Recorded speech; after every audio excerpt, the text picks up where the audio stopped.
Hello listeners, welcome back to Luke's English Podcast. How are you doing today? I hope you're doing fine and that you're looking forward to listening to this brand new episode of my podcast for learners of English all around the world.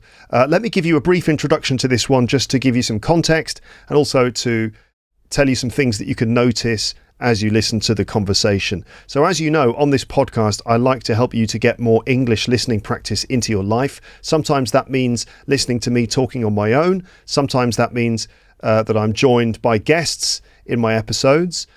With the guest conversations, my aim is to let you listen to English as it's naturally spoken. I want you to hear real conversations in English so that you can get used to hearing English at a natural speed. You can get used to hearing English in slightly different accents, and you can get used to hearing the spoken version of English, which of course is quite different to the written version with its connected speech and its spontaneity. So with episodes like this, you can notice the ways that English is actually spoken in the real world. You can notice the ways that conversations develop and evolve in English. And of course, you can notice bits of English, phrases, vocabulary, grammar being used, and then you can pick them up and use them yourself. And I try to present conversations with guests that you will find interesting. That's the idea.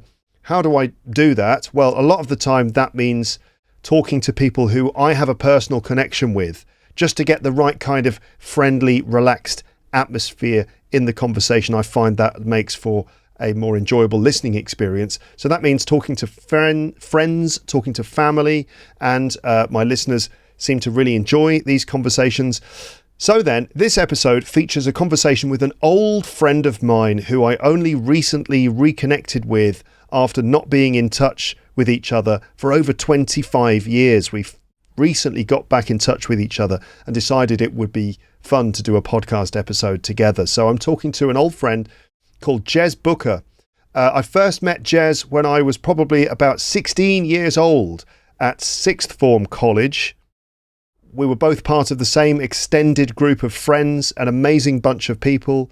So a bit of personal history here in this episode as we talk about a certain time in our lives when we were teenagers and then when we were in our 20s, before and after university, when we were together in a band in the Birmingham area. You will hear us refer to college and university. College, I want to just make sure that you know exactly what we're talking about there. The word college means something slightly different in Britain and in the United States. In the UK, college is what you do after you finish school at the age of 16. So at the age of 16, you finish school and you take exams called GCSEs. And if you want, you can just stop your education at that point. But a lot of kids continue their education and they go on to study. Most of the time, they go on to study A-levels, which is the next level of qualification, at a sixth form college. Okay, so that's A-levels at a sixth form college, normally for about 2 years. And then after that, they go on to study at university, study a degree at university somewhere else in the country. So sixth form college is like a bridge between school and university. And students at sixth form tend to be treated a bit more like adults. There are fewer rules and you're given a bit more independence. In my case, I took that independence and I ran with it straight to the nearby park where I hung out with my friends, not going to class and not doing any work. You will hear more about that kind of thing in this conversation. But things to notice in my conversation with Jez. So Jez is originally from Solihull in the West Midlands of England, near the city of Birmingham, right in the centre of England. So he has a West Midlands accent. That area is called the West Midlands. And so Jez has a West Midlands accent, which you might notice. I'm actually also from that part of the world, partially. From birth until about the age of 9, I lived in West London, and then we moved to the West Midlands. So I lived in that area in Solihull from about the age of 9 until about the age of 19, and then a little bit more when I was in my 20s as well. But my accent usually is a bit more neutral. It has kind of become this sort of neutral British accent. People often ask me what my accent is, and I say it's standard Southern British English or modern received pronunciation. which it usually is, except when I hang out with friends from the Birmingham area, when my accent changes a little bit, just a little bit, and I start sounding slightly more Brummy. Brummy is the word for basically the Birmingham accent or people from Birmingham. So you might notice that happening in this conversation. You can notice the way that Jez speaks and also notice the way that my accent starts to shift a little bit. This is mainly the intonation in my voice, which starts to sound a bit more sing-song, as we say.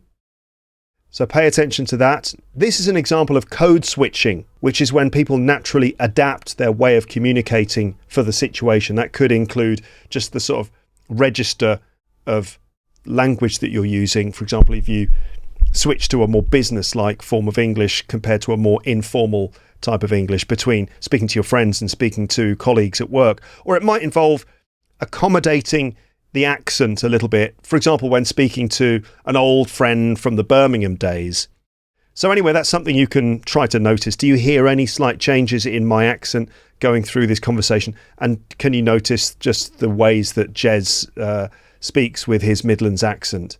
The main points of our conversation are, first of all, our old days hanging out together at college, the band that we were both part of in Birmingham, then Jez's career in marketing and his more recent foray into the world of YouTube, vlogging about his passion for the outdoors.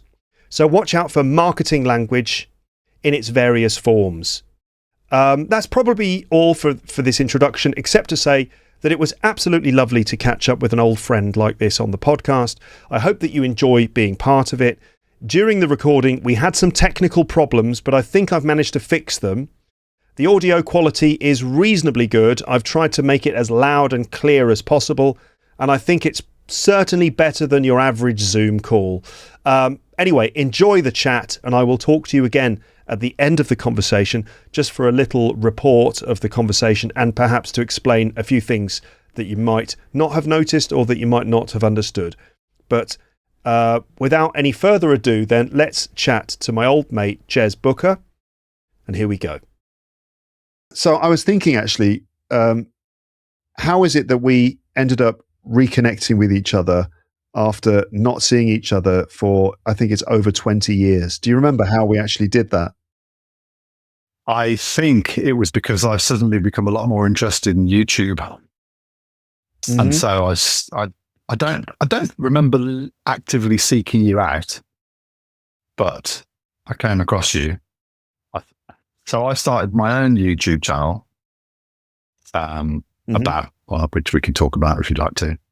And I think that's why I just ended up looking on YouTube more and going, what's out here? And my kids have always been into YouTube since day dot. And I've always sort of sat in the background going, what are you watching? This is crazy.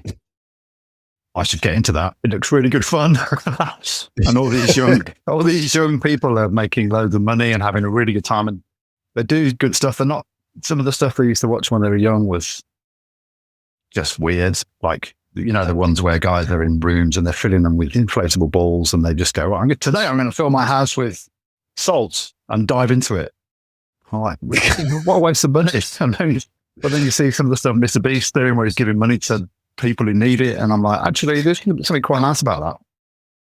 And I found myself quite sort of lonely working from home a lot because I work from home as a marketing guy. And I thought, you know what, I need something that's going to get me out of the house and go and engage with the type of people that I want to work with and have some fun. And also maybe my kids will find it entertaining or inspiring that I'm doing a bit of YouTube because they're in that world.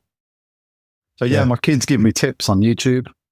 They'll watch my YouTube content and go, that's boring, or that's funny, or how about a bit of this, how about a bit of that. They'll do a bit of filming for me. So I'm getting them involved. And I think that's why we reconnected, because I just went and spent more time on YouTube, and then you came up, I think, and I went, oh, what's Luke up to?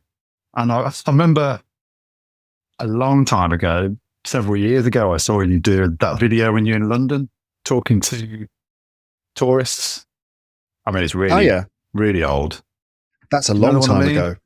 Yeah, I did a series of videos right at the beginning of this in 2009.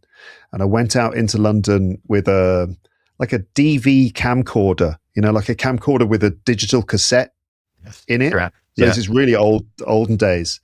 And I went out in the street and I had a tripod and I wore a suit. It seemed to work because people were more, I did others afterwards when I didn't wear a suit, and people were definitely less a bit sort of interested in talking to me and much more wary of like, who is this person in the street? Why is he not wearing a suit? This is Britain. Why is it? I'm not going to talk to him. He's not wearing a suit.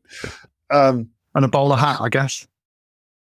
I didn't go that far, but maybe that would be the key to even greater success. But logical step. And I wore a lanyard. Like a thing around your neck with a little, like a card on it or something, just to make myself look a little bit more official. And it worked, and people were much more willing. The people were willing to talk to me, and they were sort of like open with me. He's got a lanyard. He's got a suit and a lanyard. It's a real deal. I'll definitely talk to him. And I just asked them what are the best and worst things about living in London, and I got some nice little interviews and made them into YouTube videos, and they did quite well. And that was ages ago. That's it. Well, I remember watching that a few years ago and going, "Oh, that's cool what Luke's done." And maybe by that point, you must have done quite a lot by that point. And I might have just looked at it out of interest. But I think because I'm now trying to make my own YouTube channel work, I've looked at what you're doing and then kind of go down a Luke-shaped rabbit hole and find myself going, this is really relaxing. I find what you do really relaxing. I don't need to learn, well, arguably maybe I do need to learn better English, but I think I can speak English quite well. I've been doing it for 49 years, but I feel like I watch you for maybe a different reason than some of your viewers. Like some people are looking for education and they get that they get loads of that. I get more, this is nice. Listen to my old mate, Luke, talking.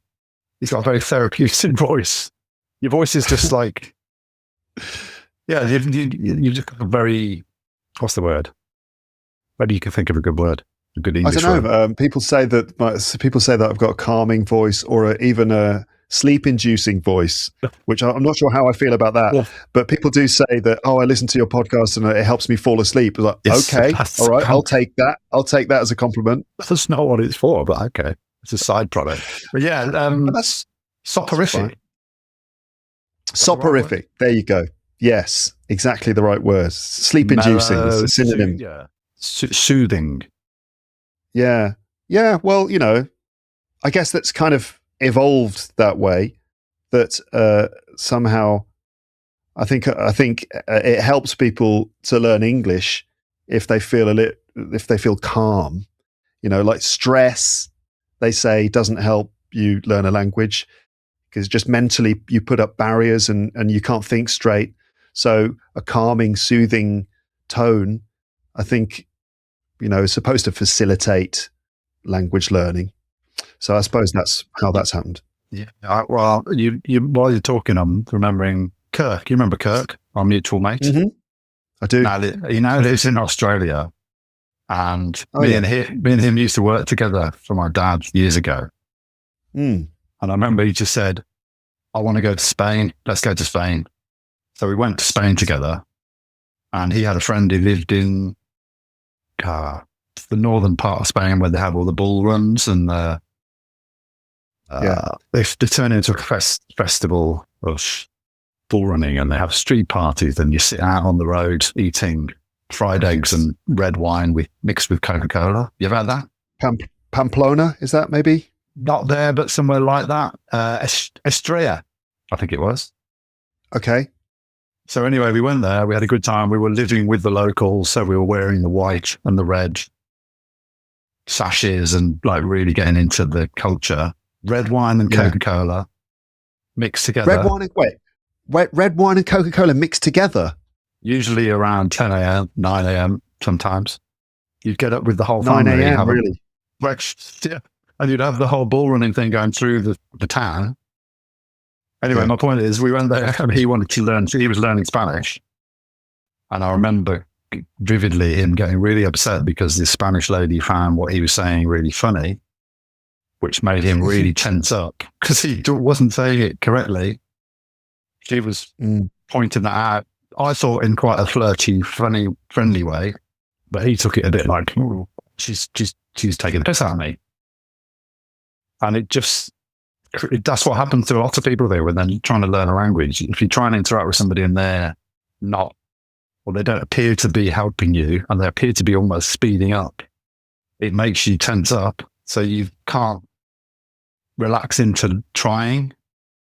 Whereas I'm more relaxed and I don't mind if people laugh at me. So I just kind of go along with it. Well, if you're going to laugh at me, fine. I'm still going to try and articulate the words I'm trying to say. So yeah, definitely. I think it helps. Talking slowly, calmly, and in a friendly way helps people understand. Absolutely, it does. Yeah, because language learning is a very sort of personal thing. There is a lot of stress involved.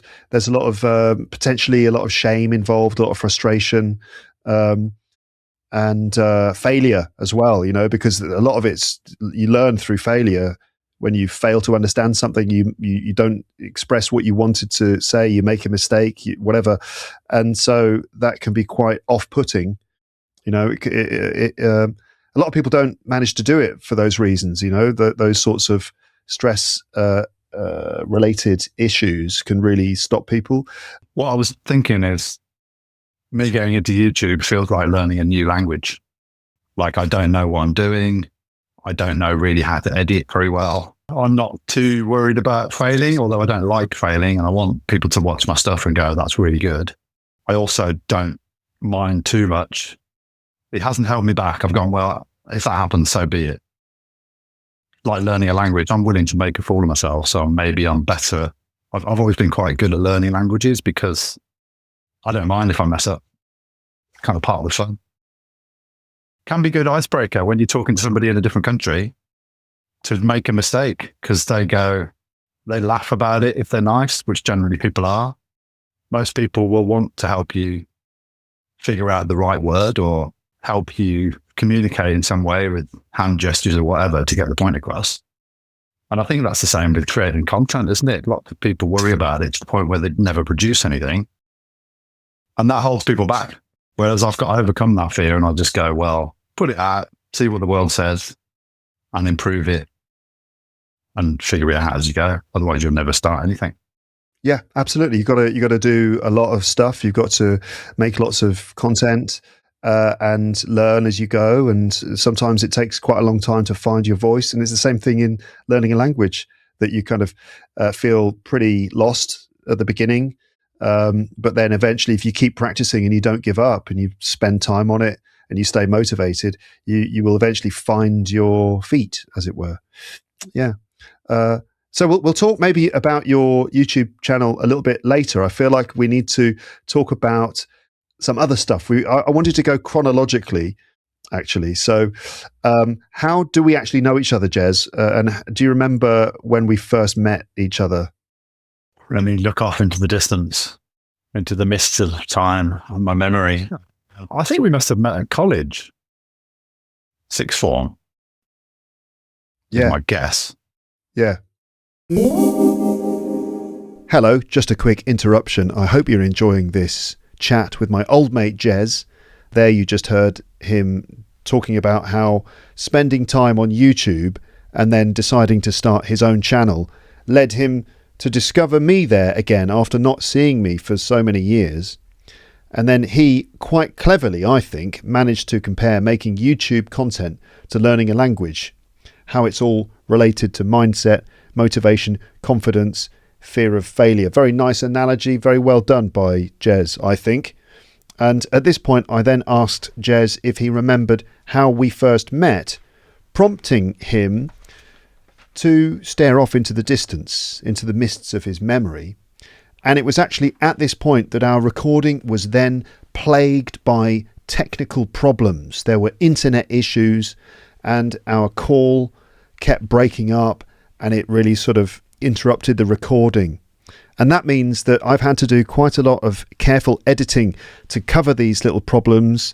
And also Jez had to switch to his iPad to keep the recording going. So that explains a slight change in the video here, and it also explains hopefully a few more little edits that I've had to do in order to fix the problems in the recording. So I'm very sorry for the interruption to the enjoyment of your listening and viewing experience of this episode. We're going to continue just now.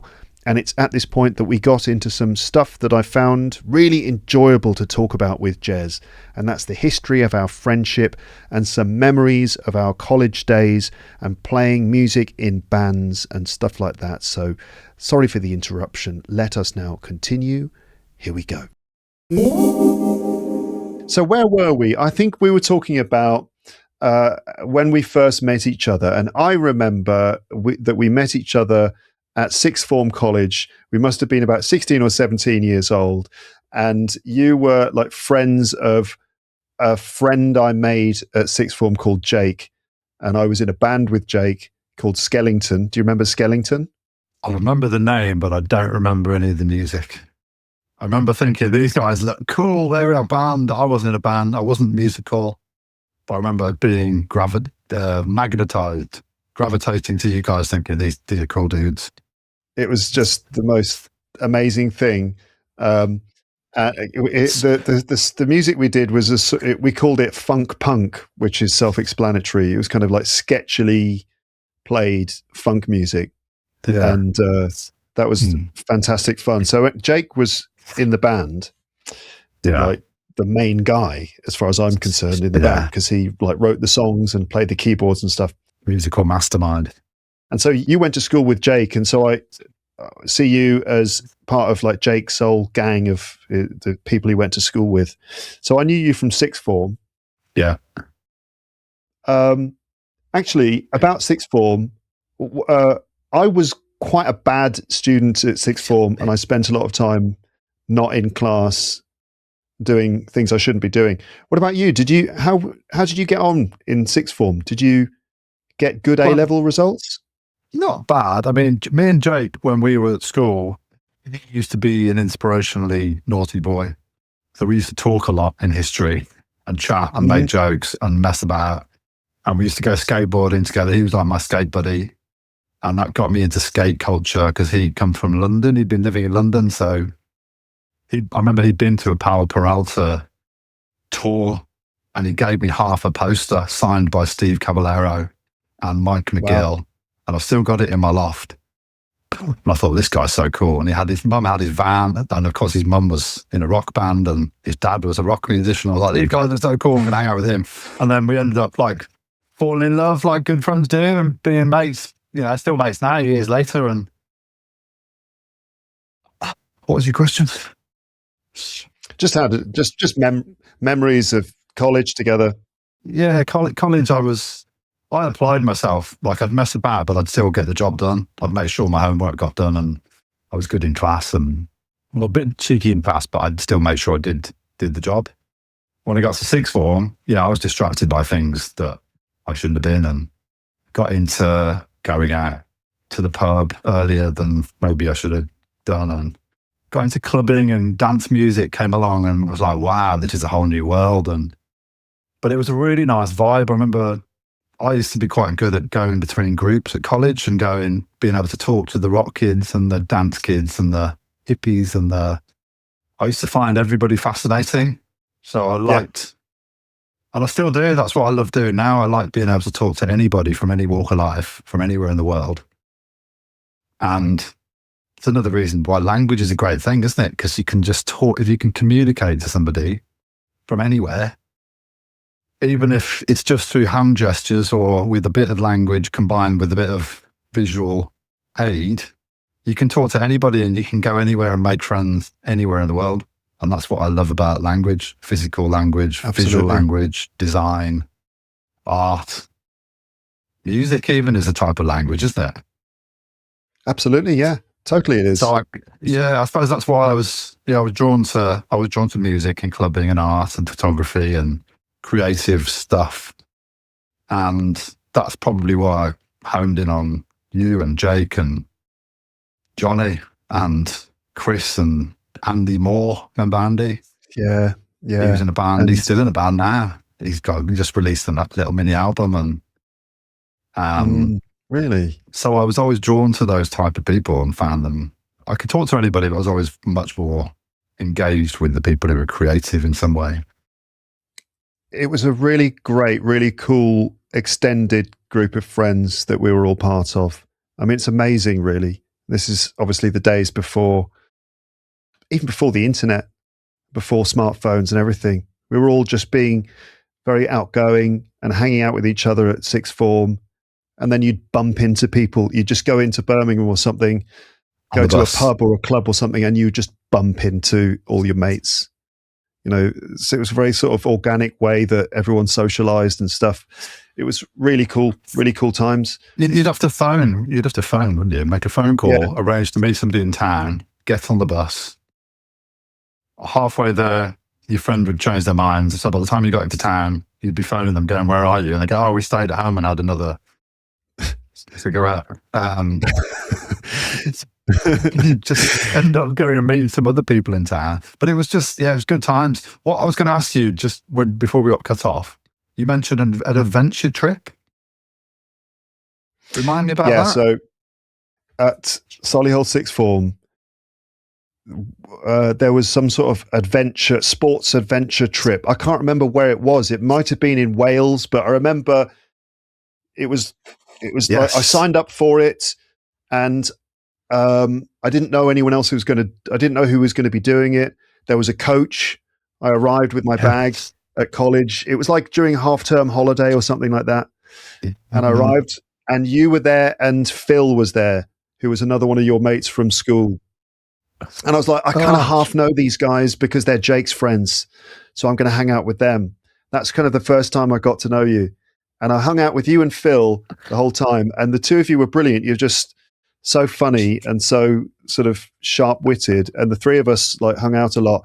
And it's just a lot of mad banter and lots of jokes and speaking in different accents. We spent the entire week talking in all these mad different accents, and we had a really good time. Now. I forgot about that. You know what? I had photos. I bet I can't find those photos, but I remembered as soon as you started saying that, I remember a photo of you with a canoe helmet on. And you might remember it. And Phil and a row of canoes. And I remember putting one of my photos, like in the days when you had to send your photos to TruePrint, get them printed. And I remember getting one back, and it was me. We did rock climbing, right? I'm sure we did. Yeah. All sorts of things. Canoeing, rock climbing, mountain biking, all that stuff. Yeah. And I've got a photo of me looking back at my own shadow of the rock climb, and I took a photo of myself, or the shadow of myself, put that in, and won a prize at college. Oh, yeah. I'm going to be and I thought I was going to be a photographer. And of course I wasn't. That didn't happen, but I still get a lot of joy from taking photos and creative ways of seeing things, like different angles. And that's just a whole fresh memory that I've forgotten about. Well done.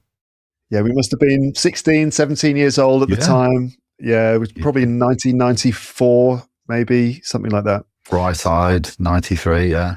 I know, it's crazy, isn't it? So after sixth form, so listeners, sixth form college, that generally means like from the age of 16 to about the age of 18.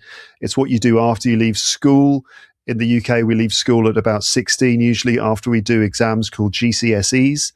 And then if you want to continue studying in education, you probably go to sixth form college and you take A levels, and most people take about 3. These days it's like AS levels, which are kind of like half an A level. So kids these days will do about 6 AS levels. Is that right?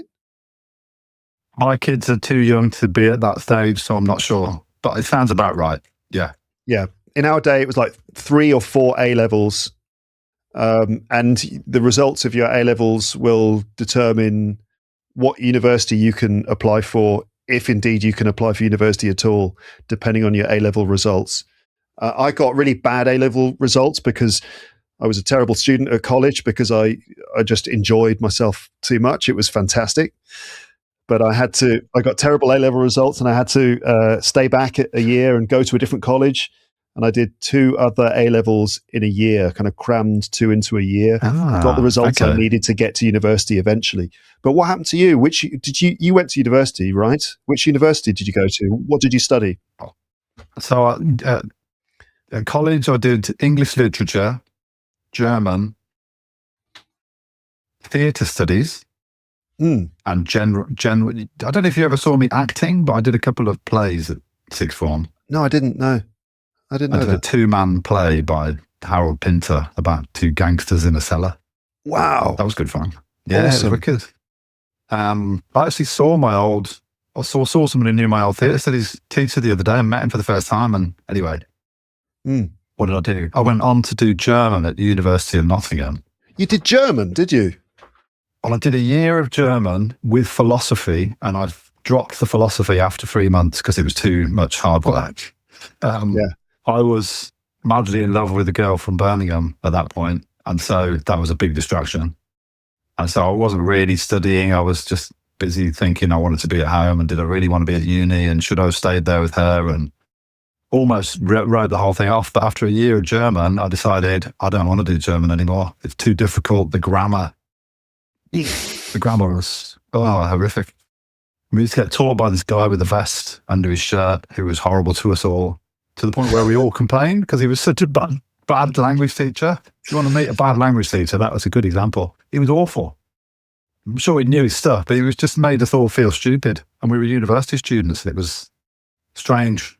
So I got to the end of that year and switched course, tried to switch to English Lit. Couldn't switch because they said my grades were too good for that cohort, which didn't make any sense. It still doesn't make any sense now.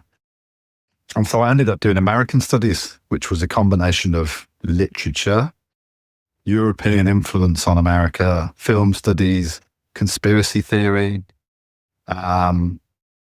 all sorts, really good history, politics, everything, almost like everything you could imagine, but in the context of America and the history of America. Yeah, that sounds fascinating. Yeah, and I got to go and study in America for, I think it was 6 months, maybe a bit more, in the University of Milwaukee. And I had a Saturday morning rollerblading module. What? Which was worth 10 credits. But I was too busy drinking and partying, so I never actually made it to a single class. You had a Saturday morning rollerblading module. So part of your university course involved rollerblading, and that counted towards your actual university studying time. Yeah, it would have done if I'd actually gone to any classes. I've never made it. It was like, I remember the first day again, it's in town somewhere. I've got a bit of a hangover. Maybe I'll skip it. So I just lost the 10 credits and did it on other stuff like American history and Native American history. Theatre was in there. A little bit of everything. That's why I liked it. It was lots of variety. Yeah. Lots of reading and just good fun. Like, and I got to travel and go to America, so it was really cool. Sounds like a fascinating subject, I have to say. Like the conspiracy theory part. Yeah. It's very interesting.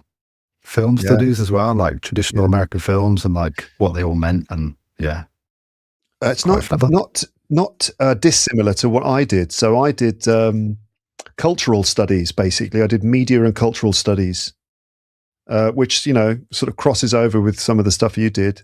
So I did a lot of film studies and other things, like we did, postmodern theory and that kind of all thing. That stuff.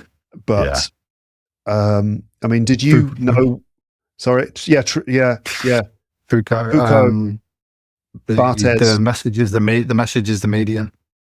Yeah, Marshall McLuhan. That's him. Yeah, Marshall McLuhan. The message is the median. A lot of Marx, a lot of Freud, all that stuff. But I didn't know what I was going to do when I left university. I was like totally kind of lost, really, after university. Same. How about you? How did you react to leaving university? Well, I wanted, sorry to be technical, I'm just trying to plug in so I don't run out of any power on anything. I wanted to be an actor at one point, so I kept doing plays at uni, and I remember I was Oberon, King of the Fairies, in A Midsummer Night's Dream in the courtyard of the University of Nottingham. Yeah, Shakespeare. Yeah, and I got on the cover of the university magazine and in the papers, and I was like, yeah, I'm going to be a star. Because I was dressed up as David Bowie. I did it like, I had somebody paint my face like a red stripe, and I was trying to be, I had pink hair. I dyed my hair red, hoping it would be bright red, and it went pink because of the natural colour of my hair. A bit crazy. But I loved acting, and I did quite a few plays, and I did a few where I was like the lead role of a couple of things. But nobody ever said, Jez, you're a brilliant actor, you need to be an actor. So I guess I need that outside a validation or something. And so I never went down that route. So I left with a good degree. I got a 2-1. Okay. Yeah. And I had loads of fun at university. It was just the best. And I made good friends that I'm still very close with now. And so it was brilliant, but I'm not sure I'd tell my kids to go to uni now. What about you? Oh, yeah. Hello, listeners. How are you doing? Just another quick interruption from me at this point. I hope you're enjoying this conversation and that you're able to follow it and keep up with it and everything. So we've just been talking about college days and university days. And Jez just mentioned that he loved university, had a great time, but he wouldn't necessarily recommend that his kids, his 2 sons, go to university.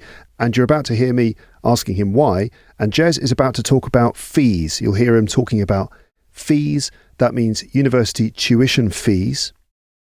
Because for both of us, for Jez and me, we both basically finished university around the same time that the UK government introduced university fees. So this is quite a big moment, and we were quite lucky because we graduated from university just after this was introduced. So previously, before basically the end of 1998, the beginning of 1999, I think it was, before that, basically university education was provided free for students. It was paid by the taxpayer. And then after the introduction of university fees by the Labour government under Tony Blair in the late 90s, then basically students had to pay for their own studies. And it started out fairly reasonable at about £1,000 per year.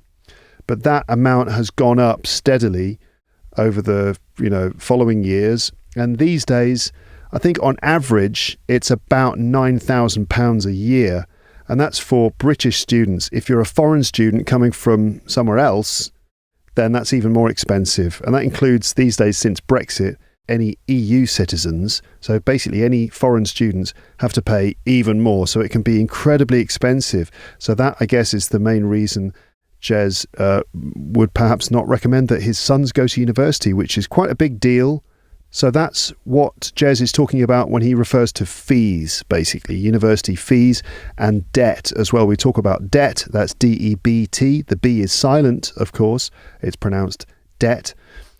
So yes, debt is now a thing that university students have to deal with, because to study at university and graduate involves probably borrowing lots of money if you can't afford the potentially £30,000 just to pay for your tuition fees, plus all the other costs. If you can't afford that, you have to borrow the money through some kind of student loan system. And graduates these days will often leave university with quite a lot of debt hanging over them, which is not a great way to get a start in life, is it really? So that is a challenging thing for students in the UK these days. And Jez and I, as I said, were lucky enough to graduate just before those changes came in. Really? Well, just because it's so expensive. When I was there, it was the year before they introduced fees. No, sorry, they introduced fees when I was there, but my dad got a grant from Solihull Council because he'd separated from my mum, so he managed to wing it. And it was the year after that tuition fees came in, because I remember we were on the steps of uni in Nottingham and I was leading a big gang of people with a loudspeaker protesting against fees coming in. And we could do anything in those days, couldn't we? You didn't have to pay for it. Okay, you had to pay for your accommodation and things, but I think now if my kids would have to pay £8,000 a year or whatever the crazy fee is, you better have the right course that's appropriate to something you actually want to do. Otherwise, it's like you're just spending money when you could just go and get a job. Yeah, it seems we used to do anything in our day. Yeah, absolutely. Just these days, the amount of debt that kids have to get into in order to pay for their university studies. It's just mad, nuts. isn't it? It's a real pity. I mean, so yeah, I can see. I mean, I'm not at that stage yet with my kids, thinking about university. Plus, we live in France; it's slightly different. But we'd like them to study in the UK. But just the sheer expense, I mean, it's insane. It's like America, isn't it? Now, it's shocking. Yeah, it is shocking. But so then we ended up after university. We ended up like bumping into each other again in Birmingham. Right. I think what it was that I came back from Liverpool, where I'd been living a year. I'd spent an extra year in Liverpool playing in a band, and we sort of tried to make it work, and we didn't make it work. I mean, that's like my life story in a way, musically, getting into bands, trying to make it work, and then something not happening.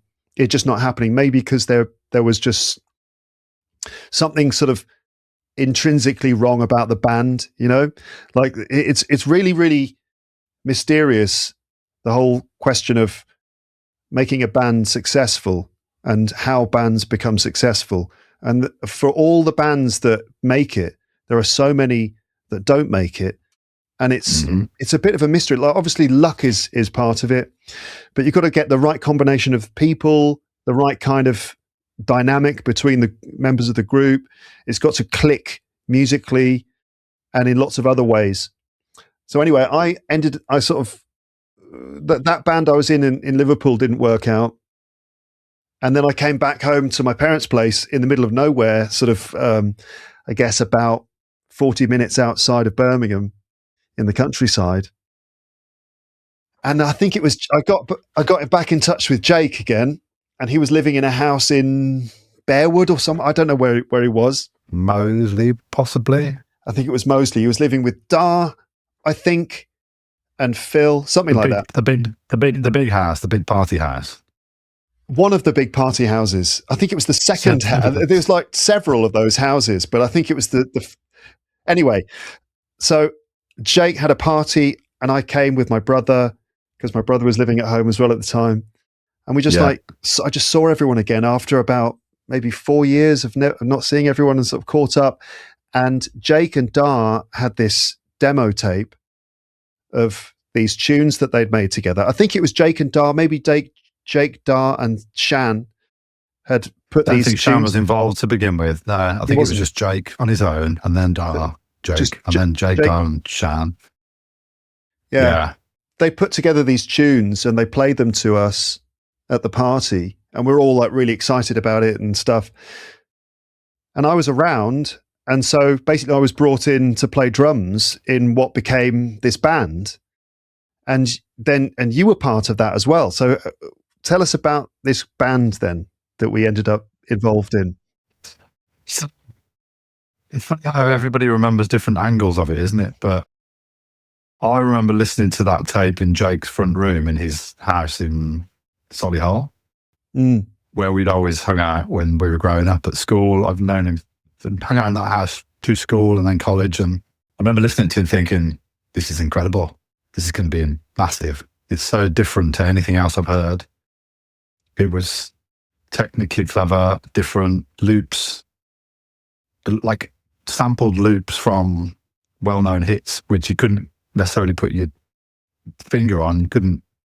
You knew the tune, but you wouldn't necessarily be able to name it. Whereas Jake obviously could name probably any tune he listens to because he's got that ear. But I remember thinking, that sounds incredible. I think I've heard that tune. I think I've danced to that tune at a party or in a club or something. And then he'd tell me what it was. And I'd go, yeah, that's it. And I was like, this is brilliant. People love that because it's something completely unique and original, even though it's based on a non-original source. Yeah. And then on top of that was layered vocals by Dar and live music by Jake. And then later live music by Shan and yourself. And that became what somebody at some point decided to call Ute Club. Where that name come from is lost to the haze of time, I think. I don't know. Maybe Jake remembers. Maybe you remember. I don't remember. Ute Club. Y-O-O-T Club. Ute Club. I mean, I still don't really understand the name. It's good because it's catchy. Ute Club. I think maybe kids might have used the word ute on the street as like a bit of street slang for the youth. Yeah. Yeah. But where we got that from, I don't know. Somebody probably said it and we thought, that sounds cool. Let's go with that. It works quite well in a Birmingham accent as well. Ute Club. Ute. Yeah, Ute it does. There we go. It's stuck. Oh, you've got some of the old posters and things. So for audio listeners, Jez is holding up a few bits of memorabilia from the Ute Club days, including a few posters for gigs and I guess flyers and things like that. Yes, I remember we found these this posters. Monkey hilarious. Very it was well. a photo. It was a very cute little monkey with a little stethoscope on him, which we thought was funny. Yes. I've got a picture of you here somewhere. This is a newspaper article. Right, so Jez is, I have to just describe this for the audio listeners. Jez is holding up a clipping from a newspaper article. The headline is Brummie Breakbeat. Brummie meaning from Birmingham, and breakbeat is a type of music which was sort of popular at the time. It was kind of like dance music meets hip hop sort of thing. And there's a picture of the band, and there's me there at the top. Yeah. Wow. Young, fresh face. I think that's your brother, isn't it? Yeah, my brother is in there too. Because my What was your brother James was part of the band for a while before he moved to London. And so he was kind of like he was the DJ of the band. And he used to be there with decks while we were playing, and he would be scratching and playing samples on his record decks while we were playing. And there were there's some recordings of us playing in the studio, and my brother is scratching like little vocal samples into the tunes, and it sounded good. Later on he moved to London, and he sort of like left the band. Yeah. So we went to a festival which is now massive, which at the time I think was possibly the first ever Shambhala. 2001, that's 24 years ago. It's just mad, isn't it? So what happened with you? You still look so fresh, Ute. I don't know. The camera's kind, but I don't always feel fresh. I could tell you that much. So what was your role in the band then? I was just a Klingon hanging on. No, I wasn't. I was the manager. I decided at some point, I know my friends, the main two guys who started it, Dara and Jake, were legendary geezers and lovely guys and brilliant performers and entertainers, but terrible at being organised. Neither of them could drive. They liked to relax and not be in a condition to need to drive or be able to drive. And so I went, well, you need somebody to organise your asses. So I declared myself the manager, and they went, okay, cool. So I would make the flyers and the stickers. I'd print these stickers in my dad's house, in my dad's office, and we'd plaster them all over town. And this was before the internet. Or was it? It was around, the internet was there, wasn't it? It was just very early days in terms of social media. Social media wasn't really a big thing. Yeah, that's right. Everyone just had websites. And so one of the stickers there that you just showed said uteclub.co.uk. This is pre-MySpace. This is before MySpace. We're talking about 2000 and 2001. That's when we were doing this. And so there was no social MySpace media. Had just started to come along or show its face or something. MySpace didn't arrive until the mid-noughties. It wasn't until maybe 2004, 2005. I'm sure. Are you sure? Because I remember posting something about this and then getting in trouble with the organisers because they thought I'd cut the electricity on purpose to get us to play on the main stage. Yeah, so really. Everybody else from all the other stands, tents, and stages ended up watching U Club at the main stage, and then afterwards I made a joke online about. I cut the electricity when I didn't. It was just bad. It was just good luck that happened.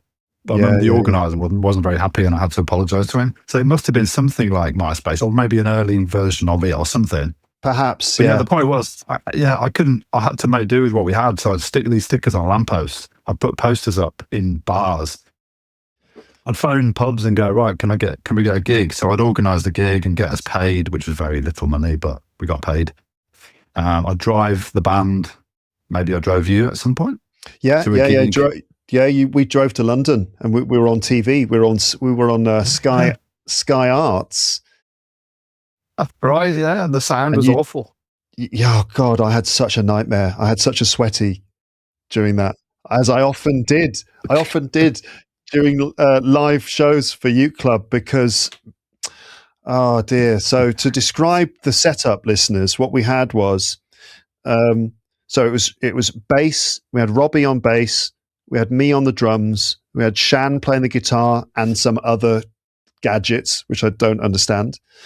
And Jake played the keyboards, but he also controlled different drum loops. Yeah. And not just loops, but different samples looped. And in the early days, he would actually play those loops himself on the key. He'd sort of like, play the loops himself with his finger. But then we worked out the best thing would be to create a backing track. Jake would create the backing track at home, which would then be played on a DAT, digital tape, and we would all play along to the backing track, and Dar would sing over the top, right? So playing live, working this out was like so difficult. At the beginning, I tried to play along to a click track, which would be played in my headphones, but I couldn't hear it over the sound of the band. So I couldn't hear the click track. So I had to play in time to the backing track, right? So if I went out of time with the backing track, it sounded bad because then you've got two rhythm tracks that aren't quite sequenced up together and it sounds very messy. So the trick was trying to get me to play in time with all the backing tracks. And so a click track in my headphones, which I couldn't hear. So that got abandoned. And then the backing track in my headphones, I also couldn't hear it. So we had to scrap that. What we ended up going with was having a monitor, that's a big speaker, sitting on a little table next to my drum kit, right next to me, blasting the backing track right into my face while I was playing the drums. And that was the best way that I could actually hear it and play at the same time. But it was unbelievably noisy and loud. And I was always desperately trying to keep in time with this backing track. And I realized later, a lot of those loops were not perfect loops. So they'd go around 4 bars and then it would be slightly out of time or it wouldn't come back in exactly in the same way. So it's like really hard to play along with it because it wasn't regular. I remember some shows, it stressed me out so much because I'm desperately trying to keep in time to the backing track and come in and out at the right time. And some shows were so noisy, it was all I was playing along to was just sort of like white noise. It's like, that's what I could hear. And I'm trying to play along to that. So, bless you. Sometimes it was like really stressful and hard. And I remember the stress now you talk about it. Other times it was just wicked and brilliant and awesome. And I was just like really glad to be part of this band with all these cool guys. But I wasn't in a very good place at the time. I was kind of like in between different phases of my life and I didn't know what I was doing with myself.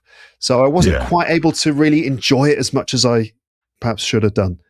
But it's a brilliant memory. I didn't enjoy it as much as you might have thought I did, to be honest, because I was always stressing about I remember the stress of that now.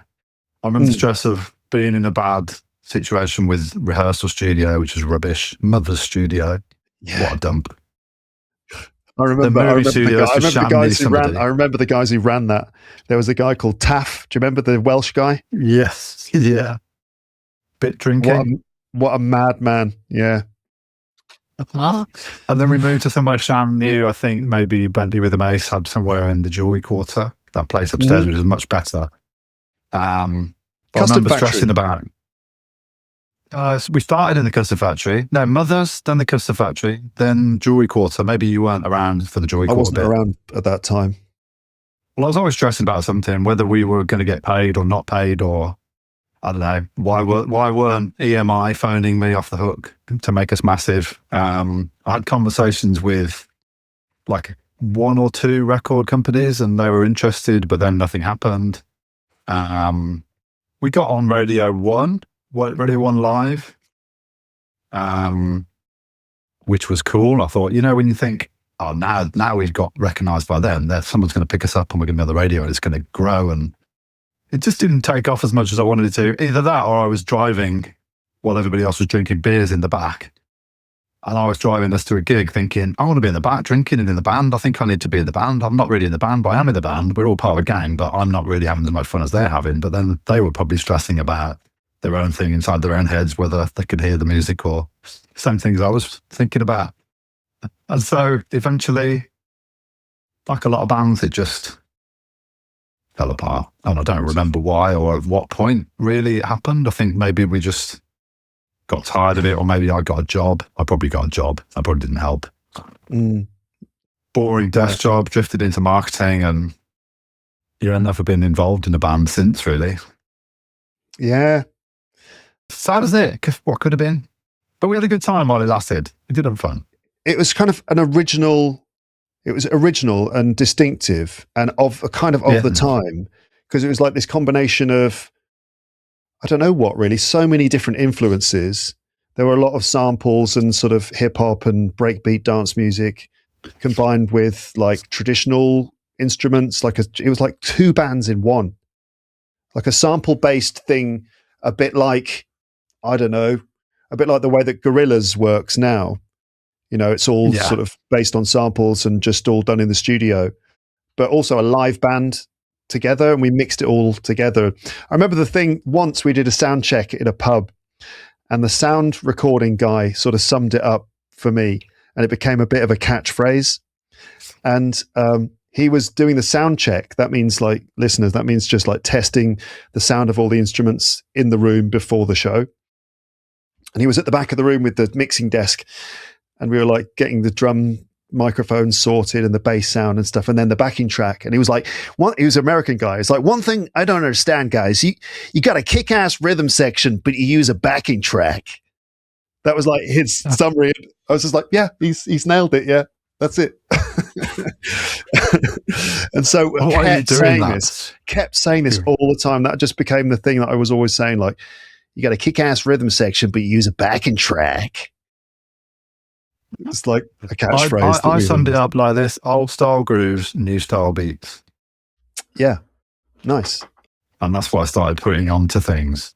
Yeah. All of that was good for me, because I took that. I remember being in my interview for my first proper marketing job and talking to the head of marketing about U Club and explaining that I was guerrilla marketing. You can call it guerrilla marketing these days, which your listeners probably wouldn't know what that means, maybe, or the word gorilla spelled differently to not the ape, the great ape, but the act of going out and just making do with what you're being scrappy and going, right, I'm going to stick a sticker on a lamppost or in the toilets, or give a flyer to a bar, or go up to somebody in the streets. Like I remember making these business cards from a service station on the motorway in a machine. Well, the guys were in the toilets going to the toilet. I made these and then took them to the festival at Shambhala and gave them out to people around the festival. Main stage, 9 p.m. It says main stage, 9 p.m. Saturday. Watch your backwash, whatever that means. It had my number on it, which I've still got the same phone number 20 years later. Really? 25 years later, yeah. Wow. And I was just making do with the material we had, with no social media. Instagram didn't exist. Facebook didn't exist. There was no traction online, really, of any sort. You just had a website, like you say, so it was just a matter of, did somebody find your website? Well, probably not. Because SEO wasn't something I even knew there was a thing, and even back then it was probably in its infancy. So I went to this interview with my head of marketing at this publishing, a place that published books, and I talked to him through, and I remember showing the posters, and he was like, that's absolutely brilliant. And afterwards he said, that's one of the main reasons I gave you the job, because it shows you can make do with low budget and be creative with what you've got. Yeah. And I've been doing that ever since, really. I've got to say that as well as the band and the music and all that stuff, the whole thing about Youth Club was what you brought to it, and that was all of that marketing stuff that you mentioned. So guerrilla marketing, it's like guerrilla warfare, fighting in the streets, or like fighting a war or battle in an unconventional way, not following the rules, like that approach, but to marketing. Yeah, that was like, I guess, one of the great things about Youth Club, and one of the memorable things and things that made it special. So yeah, you made all these stickers and these posters and stuff, and they ended up everywhere, right? So it became a joke, didn't it? In Birmingham and the surrounding areas, these posters and stickers just went everywhere because we all had loads of them, especially the stickers. You just printed so many of these basic white stickers that just said Youth Club in, like, I guess, Helvetica font, lowercase, black text on a white background, like very, very simple, Youth Club, or the website, youthclub.co.uk. And we were all armed with these stickers, loads of us, the whole gang, not just the band members, but all the hangers-on and everyone else. We all had these stickers. And wherever we went, we would put them in different places. Jez is showing a photo on his phone. These are the stickers, so because I've been back in touch with Jake, he sent me some stuff and I sent him some stuff. He said, look, I've still got some stickers. Nice. He's got a whole reel of them. I'm sure I've got some somewhere as well. But they ended up everywhere. So I've got two little stories to tell about that. So the first one is that while we were doing this band, that's when I decided that I would train to become an English teacher, because I felt like I've got to get some sort of professional training of some kind. I need to find a career path in my life. I feel kind of lost. And so I trained to become an English teacher.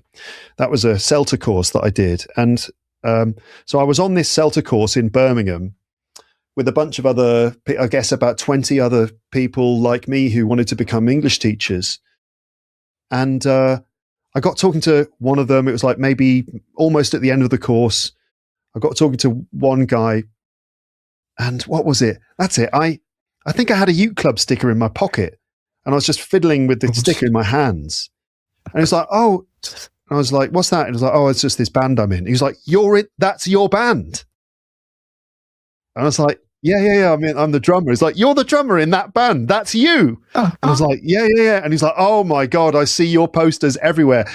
He's like, I saw this funny poster on the bus stop with this monkey on it. That's you. And I was like, yeah, I mean, yeah, that's me, man.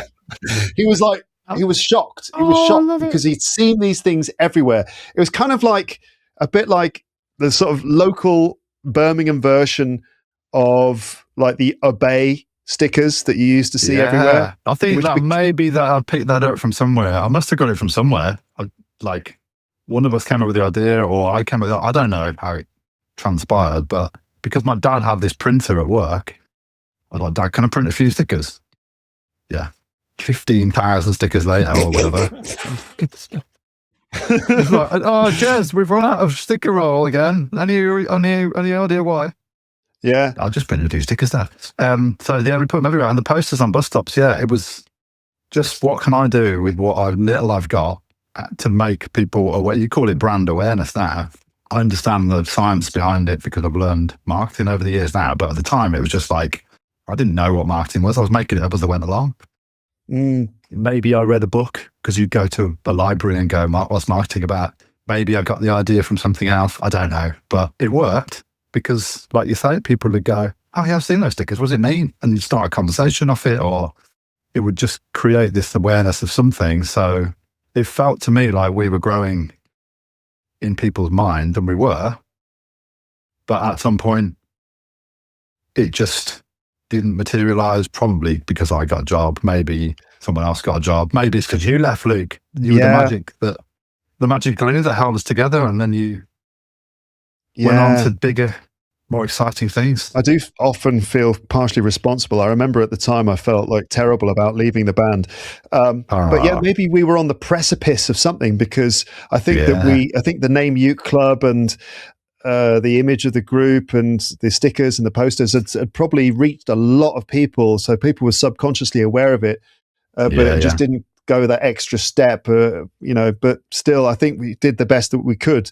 But I decided I had to leave because I just couldn't really do it anymore for various reasons. And also because I had to, like the English teaching course actually was like very demanding. And I decided that I had to devote myself to that. And then I went off on a whole other journey.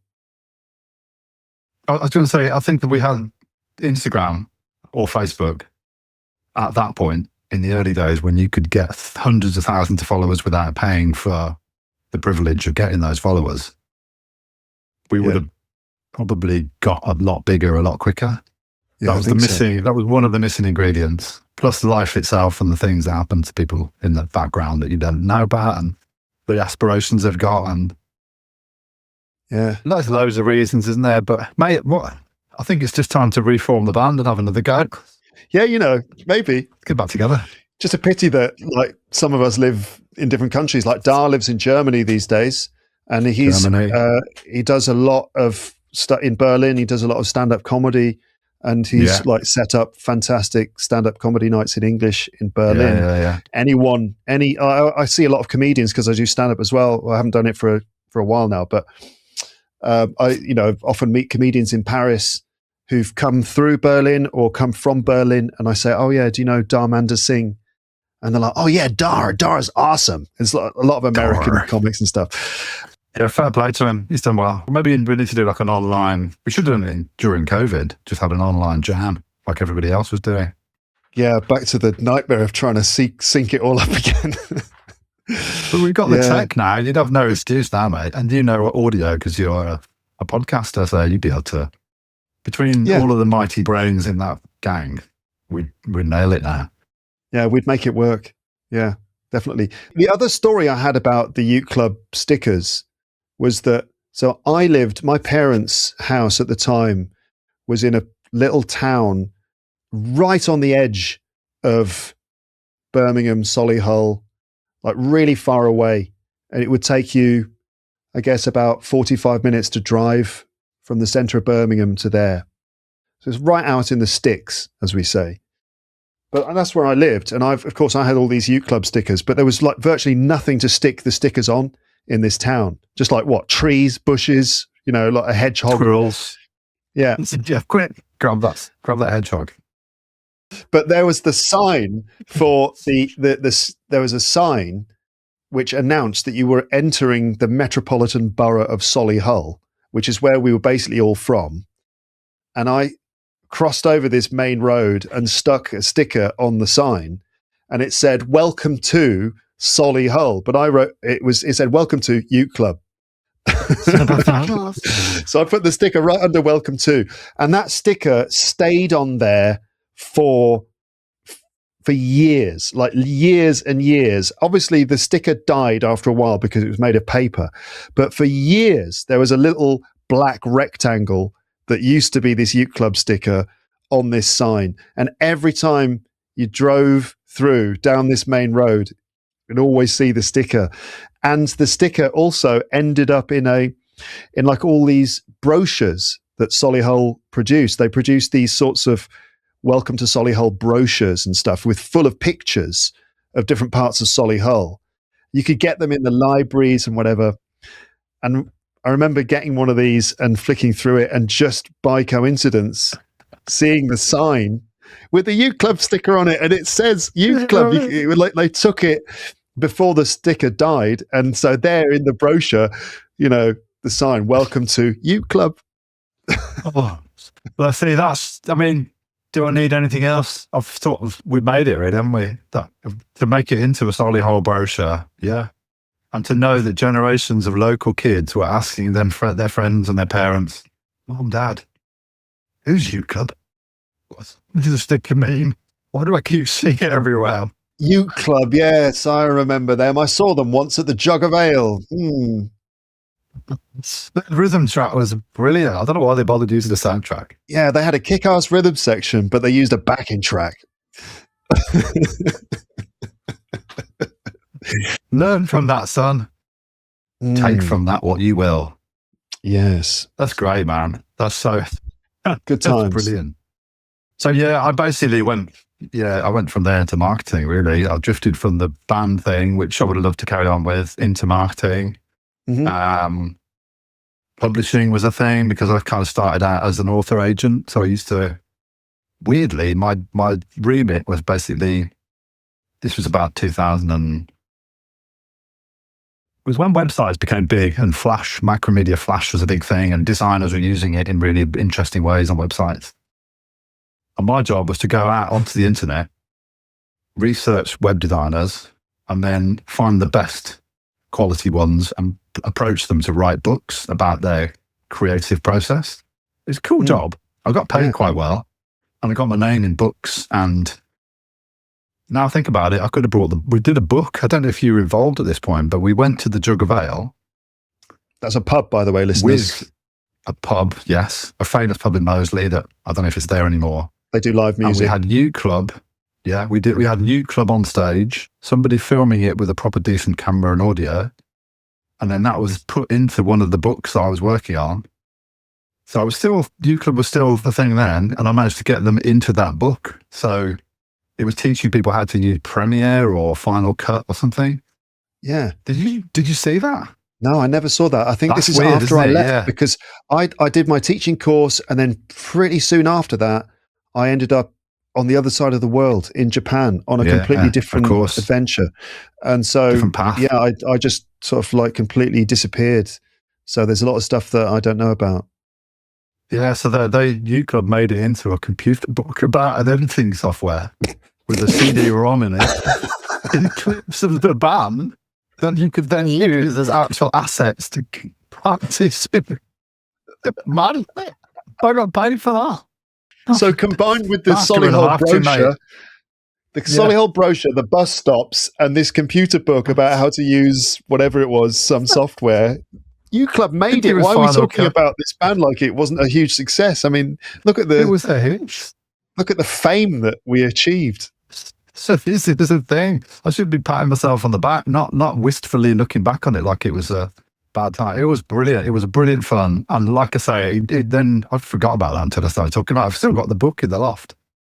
I know I can picture out where it is and everything, but this is the thing. I took that sort of learning from what I'd done with U Club, wove it into that job there. And then that job went bust because the internet bubble burst. I think it was around about that time. And I remember looking for a house. I was living in a house with Kirk in Moseley, our mutual friend. And I went to look at the house next door, which was on sale for something ridiculous, probably £75,000 or something. And I was like, I'm going to buy that house.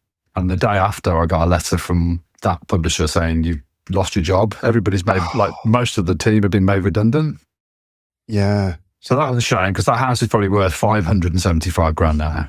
Right. It's a nice house, little terrace in Moseley back streets.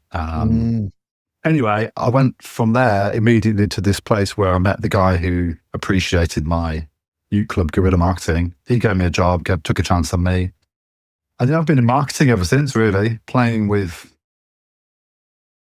low budgets, big budgets, working on magazines, working on campaigns, TV, ads, radio stuff, billboards, print, digital, social media, all aspects of marketing I've got involved in over the years that I've drifted from publishing into travel and transport. Worked for National Express for like 10 years at the time we haven't seen each other. Yeah, I heard that you worked for National Express. I don't know how I heard about that, but National Express, I mean, that's like a British institution. I don't know if listeners are aware of this, right? So National Express coaches, I travelled a lot on them when I was a student. Everybody did, yeah. So I moved on from there a long time ago. But I've still got some friends who work there, and it's a great company, to be honest. And I've learned so much about marketing, it's ridiculous. I've literally got involved in everything that you can think of, and that's been good for me since, like in terms of now I've gone freelance, I know a little bit about everything in terms of marketing. I'm not the world's best marketer and I don't know everything about everything, but I quite like being a generalist that can.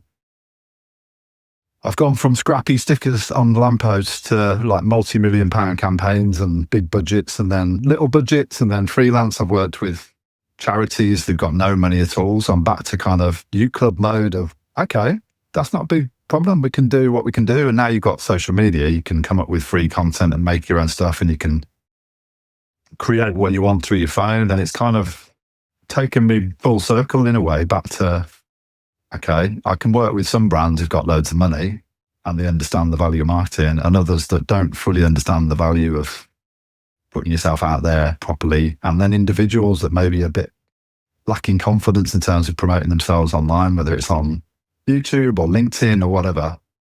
So I do a little bit of mentoring, which is quite satisfying because I can work with an individual and boost their confidence and make them feel better about how to promote their thing, whatever their thing is, if it's a band or a business, whatever it is that they might want to talk about for the world.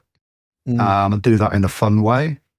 So that's nice. And yeah, just working with charities, it's quite nice to be able to say, I can pick up my phone and create a video and you don't have to worry about it, or travel to wherever they are and create content. I mean, I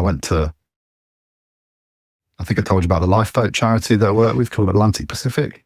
Yeah. So you ended up working with this charity, doing volunteer work, which is great. And you worked for a lifeboat association. Is that right?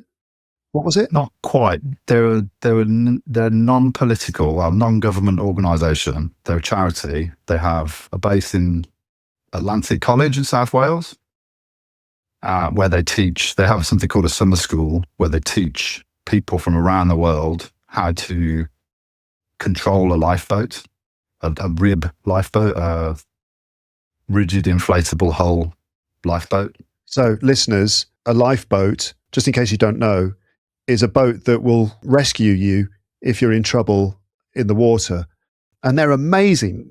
Royal National Lifeboat Institute, RNLI. That's it. Lifeboats. They'll send out a lifeboat and it's in the water in seconds. And they're incredible the way they fly through the water and rescue people and stuff. Absolutely amazing. And they've got a lot of experience and a lot of know-how. And so, yeah, you can imagine that there's a lot of, let's say, tradition and knowledge about lifeboat rescues from the UK, being this island surrounded by the sea. So the association, this non-profit organisation, was based in South Wales, and they trained people how to drive lifeboats. Well, so the guy who started it with, there's two people started it, Robin Jenkins and Kate Sedwell, and they're a lovely, legendary couple of people who just built the thing from nothing, really. So he used to be an RNLI volunteer when he grew up, and he grew up in the area around South Wales where the college, Atlantic College, is, and he lectures there and teaches young kids about lifeboats and the production, how to build them, and the first ever rigid inflatable hull boat was built at that college. So he kind of took that knowledge and then got sent to northern Japan by his boss years ago. Someone at the college sent him to northern Japan after the major tsunami in 2011, I think. So the tsunami wiped out a big, again, you know the damage it did, if you remember it, I'm sure, but he got sent over there to see if he could combine his design knowledge with his lifeboat knowledge and do something valuable for the community there. It's really cool. They came up with this idea called a lifeboat in a box, which is a shipping container with a lifeboat and in all the things you need to operate a lifeboat, and then teaching the locals how to do that, because there's no equivalent of the RNLI in Japan. Right. I don't know if you ever would have needed it in your time in Japan, but so they have a Coast Guard, but it's not the same thing. So he set that up. They set that up. Him and Kate and a bunch of really good people. And I was lucky enough to get sent over to Japan to go and learn about that and to go and create video content and interview some of the students that come from around the world to go and learn how to operate a lifeboat and also do the things you need to do to sort of prepare for natural disasters. So that was pretty cool. And yeah, I discovered them after, like during COVID, because my mum died just before COVID suddenly. Then I went into COVID lockdown in the UK and lost all of my paying clients from being a freelancer because of COVID. Yeah. And that's when I found Atlantic Pacific and decided, well, while I wait for the world to go back to some kind of normal, I'll do something useful. So yeah, I just helped them with all their marketing and got involved in things, and went to Japan and helped them there, and Wales and London, and really cool organisation doing something useful. What was it like in Japan? How long did you stay there? It was about 12 days, I think. So it wasn't ages, but it was long enough to experience the culture. It was brilliant, mate. You know how much fun it is there. It was so much fun. It's just like a different headspace, different food. I love food, so I was really excited about the food. We got very well looked after by the locals in Kamaishi, or north of there, but it was, friendly, fabulous sort of design, and I love the bullet train. I love the madness of Tokyo. I spent a lot of money in Tokyo, and I don't like spending money. But I just found myself wanting all the things in all the shops because of the way they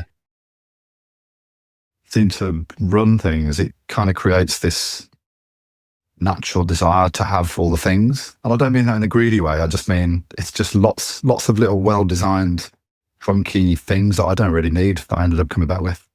I completely understand. Everything's like the attention to detail and the quality, and it does just make you suddenly want all the things you see. Suddenly everything is so attractive and appealing. Desirable. That, you do end up spending a lot of money on all sorts of bits and pieces. I found Tokyo an incredibly expensive city to spend time in. And my money would fly out of my pockets, just like the food, the beer, just everything. It was a very expensive place to live, but such a cool place. For sure. And how long did you live there? So after I got my English teaching qualification, I looked for different teaching jobs around the world. And initially, actually, you know what? It was you who inspired me originally. I remember having a phone call with you. I was in my parents' house talking on the phone to you, and I guess I'd already decided to do the teaching course or whatever. And you told me about a friend of yours who was an English teacher living in Barcelona. Do you remember this? I remember that guy, yeah. And you told me that, he's got an amazing life because he teaches English in the morning. In the afternoon, he goes to the beach. And I was like, right, that's me. That's what I want to do. So I was thinking I'll find work in Barcelona. And then my dad was talking about Poland because he knew Poland fairly well. So I was thinking, maybe I'll find work in Poland. Sounds interesting. And then I went for a drink with Neil Waters, another mutual friend of ours. And I was in Solihull in the Saddler's Arms or somewhere with Neil. And I was saying to him, I don't know where to go. I don't know which place to choose. And, it's like I was looking at some places in Poland, maybe Barcelona, but I didn't really find anything there. But there's loads of jobs in Tokyo and loads of jobs in Japan, like lots of jobs available in Japan. And I was saying, but that would be amazing. Like that would just be crazy. And I was thinking initially, I'll just go somewhere fairly close, like somewhere in Europe was my idea, and maybe just for a few months is what I was thinking. But Neil was like, why don't you just get a job in Japan? Just go for it. And that's all I needed. He literally just said, just apply for a job in Japan. Go to Japan. And I was like, yeah, all right then, yeah. Oh, I'm going. That's how easy it was to persuade me. It's like, oh yeah, all right. So that was all it took. And then I just applied for jobs in Japan, convinced that was going to be the best thing to do. And I was like well up for it, so excited. And I got a job with a company that sorted out your accommodation, your health insurance, your visa. And they just basically put you somewhere in a school, somewhere in the country. You kind of get to express some preferences, but they have the final word on where you go. And they put me in a job in a school in a place called Zushi, which is just down the coast from Yokohama, which is just down the coast from Tokyo. Is that where they invented sushi? It's not where they invented sushi. No, it sounds like it. But it's Zushi with a Z. And basically I was really lucky because they put me in a really cool spot, which is on this part of the coast, sort of like, let's say, between Tokyo and Mount Fuji. and it's like this place where there's a big long beach. The whole area is like lots of beaches, and there's loads of surfers. So in the summer, it's like this cool place where you've got the city, but also if you go to the beach, they put up all these Hawaiian style beach bars, and there's like a whole sort of surfing vibe down there as well. So I was like, it was easy to get to Tokyo. It took me about 45 minutes on the train, but then I was close to the beach and all that stuff, and not far from other cool spots like a place called Hakone, which is near to Mount Fuji. And so, yeah, I just had an amazing 2 years there. But I decided I had to come home. Yeah. I never would have thought that I had any input into your thinking, but I do remember that now that you say it, because the trip that I was talking about earlier with me and Kirk in Spain, was where I met that guy. Oh, really? Yeah. It's yeah, so the one where Kirk was trying to practice his Spanish, and I was having a go, but he was leading because he'd been practicing before we went. We met the guy there, I'm sure of it, and I was like, this is a cool life, isn't it? What? You do what? And I'm working in whatever I was doing then, thinking, I've got this all mixed up, I need to leave. And I did think about that, I think I was in love with Rach by that point, so I decided to stay put. Yeah, that's I was with Rach then. Now wife. Yeah. My now wife. Yeah. Yeah. And 25, cool. 30 years later, whatever it is. Yeah, so I've thought over the last few years since being freelance, I've been at home on my own quite a lot, thinking about what other people's choices have been in terms of their careers and what they've done. And it's silly, really, but I've looked at my neighbour and gone, I mean, this is when I've been having low points where I'm thinking, why did I choose to do this? Because I was going in this direction and I was going to be a marketing director, and then it all kind of came to an abrupt halt because of a redundancy again, my second redundancy. And then I changed path, and then I got freelance up and running, and then COVID came along, and then it all fell apart again. So effectively got made redundant by COVID. I lost it all again. So I've built things up and then lost them 3 times really in big ways in my life. Yeah.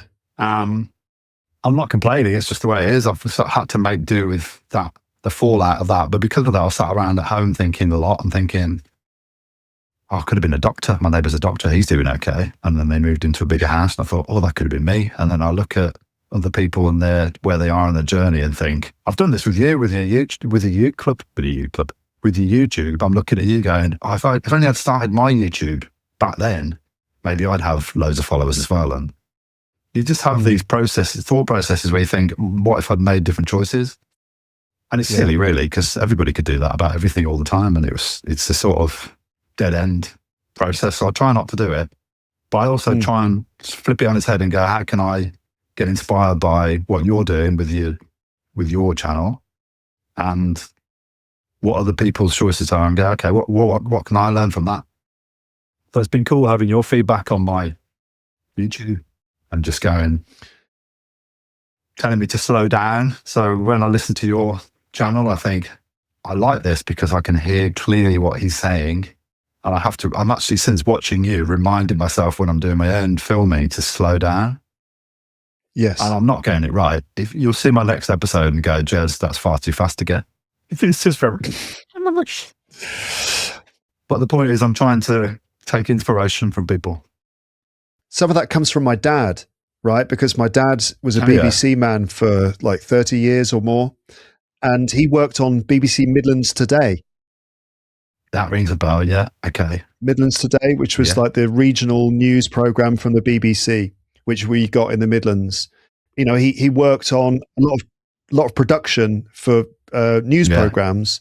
And so a lot of the time he would be reviewing videotapes of people doing reports. And whenever the news was on, we'd always watch the news. He would always comment on the presenters and talk about which presenters were good and which presenters were not so good. And one of the things he's talked about was the way that, I don't know, he would just comment on what were good presenting skills.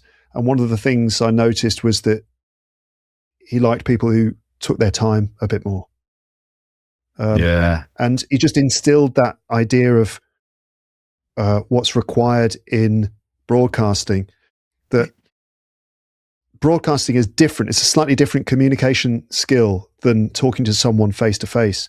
When you're talking to someone face to face, you can be super quick and it's all about being reactive.